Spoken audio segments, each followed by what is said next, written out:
స్వెన్ network bulletin కి స్వాగతం. Iran పై Israel యుద్ధాన్ని తలపించేలా దాడి చేస్తున్న సందర్భంలో డొనాల్డ్ ట్రంప్ ఇరాన్ పై దాడులు సమర్థనీయమన్నారు. అంతర్జాతీయ అణు ఒప్పందం చేసుకోమని ఇరాన్ కు సమయం ఇచ్చినప్పటికీ ఇరాన్ వైఖరిలో మార్పు లేదన్నారు.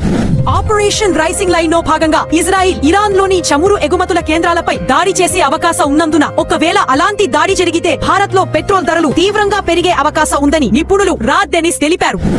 ఇరాన్ పై ఇజ్రాయిల్ జరుపుతున్న ఆపరేషన్ రైసింగ్ లైన్ కి సంబంధించిన వివరాలను ఆ దేశ ప్రధాని నెతన్యాహు భారత ప్రధాని నరేంద్ర మోదీకి కాల్ చేసి వివరించారు. అదే విధంగా నెతన్యాహు ప్రపంచ దేశాల అన్ని ప్రధానులకు స్వయంగా ఫోన్ చేసి పరిస్థితులను వివరిస్తున్నారు.